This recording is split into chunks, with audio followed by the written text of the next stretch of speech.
Hi readers of the blog, Alvin here from Eat Drink Experience, and I'm very excited to be unboxing and starting to play with brand new PolyScience Sous Vide Professional.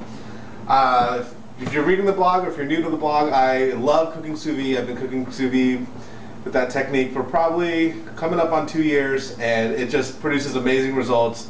Gives you some really unique things that you can do to proteins and vegetables that you can't really achieve with conventional or classic techniques. So folks at PolyScience were very nice and sent me a sous vide professional to review and test for you guys, tell you guys what I think. So I'm unboxing it for the first time right here with you guys, see what we're going to do, and make a little dinner tonight with it, hopefully. So first thing, the box is beautiful, great for retail if you own a shop. Really calls out the product and what you can do with it. It's the type of packaging that you would expect from a close to $1,000 price point product. Open the box here. The box is just like you would get with like maybe a set of all-clad pans, which I bought a set of all-clads, I don't know, it was a decade ago, and I'm still using the boxes for storing stuff in my closets. So the manual here is the first thing on top. You've got pretty standard warranty card type things. Got a temperature reference guide, so if you're new to cooking sous vide, I like this. It's got an egg chart right on it. Also gives you standard, some basic time temp for proteins. So it's this would be great getting started. I wish I would have had that when I started.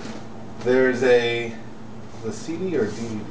Instructional DVD comes with the unit. I will take a look at that later and share anything exciting on there with you guys. This is in French. It's a Guide de l'utilisateur sous vide professionnel. But if you flip it over, it's English User's Guide. So we may take a look at this later. Features and benefits. Okay. Yeah, probably standard stuff in there. We'll go through that. Then you've got what do they call this? This is a sous vide, a guide to low temperature cooking. Nice spiral bound, plastic cover, paper pages, so good introduction, basic principles, beautiful photography, a couple recipes in here.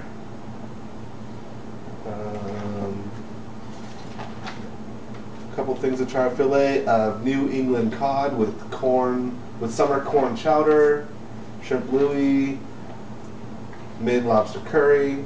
Okay, so again, probably a cool resource, especially if you are the person that you're getting this for is just getting started cooking low temperature and or sous vide. If you're not cooking low temperature and or sous vide, you should. So continue with the unboxing here. Pretty simple packaging. You got a flap that's attached. And in here is the unit itself. It's packaged in some laminated styrofoam that suspends it. So first impression, let's set this here. And then the rest of the box is empty. The first impression is that it's a little bigger than I thought it was. I've seen these in the store, but seems a little bit bigger in my kitchen. Silica gel packet. I like to call that not a snack. So build quality seems to be pretty robust. You've got a nice big heating element down there in the bottom. You've got your standard sort of paper ring here. Try to keep all this mostly intact so I can send it back to the good folks at PolyScience when I need to.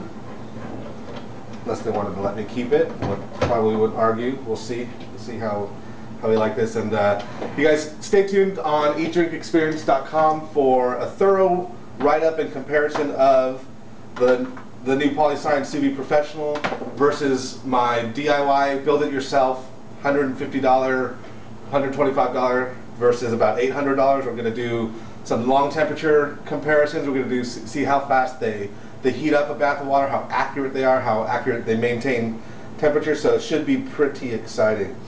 Looking at the front of this, you've got really pretty simple. You've got a max fill line, it looks like, a minimum fill line. Looks like you can turn, must be to turn on or off circulation, I think. You've got a intake outtakes regulator, I guess, so you can regulate how quickly water is circulating in there. The mounting attachment seems pretty robust. It's like a polymer plastic. Looks like it would take some effort to crack. One concern that I had with this is I like to do my low temperature cooking, especially the things that are really long, the 72-hour short ribs, 72-hour brisket type of thing. I like to do it in a insulated cooler. I think it gives you a little bit more thermal insulation, so you're not using quite as much electricity. Although the folks at PolyScience did post something very recently that basically said, you know, to cook a steak for 2 hours using a sous vide professional, you basically cost you something like 9 cents. I would go back and look at the exact number. But one of my concerns when I had seen this in the store was they always had it clamped to a piece of Lexan, you know, real thin piece of plastic container or metal container, and I wanted to see if it'll fit. So let's see if it fits, and it does. So you've got actually plenty of space there. You can even be in a much thicker container. Okay, so it looks pretty stable there. We're between the minimum and maximum fill line. I'm going to take off the protective unit there and plug it in. So you plug it in, it says stand by. I'm standing by. And what do we get? Oh, I think it says stand by as in it's not on. So let's turn it on. We get the pump starts running immediately, and we're in Fahrenheit. Let's see how quickly I can figure out the settings on this. So I press what looks like a menu button, and I'm going to go change it to Celsius, so that was easy. What else?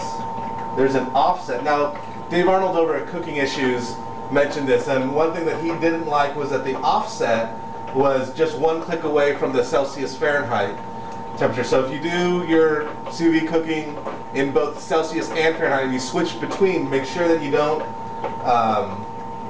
mess up the offset, which will affect the accuracy of your finished product. Probably not a big deal for a lot of things, but things like eggs, if you're off a degree or two, you're going to end up with a very different product. So that's the 3 menu options. It's really simple. So I'm going to turn it off just so I can talk. So looking at it so far, it seems extremely simple. We've got a power button. The menu button either gets you into switching Celsius or Fahrenheit, and a second click of it gets you into adjusting the offset for, I guess, the thermal probe or the temperature sensor in there. I'm going to set this and go cook dinner. Again, keep your eyes peeled on eatdrinkexperience.com in the next few weeks. Hope to post a very extensive and thorough review of the sous vide professional.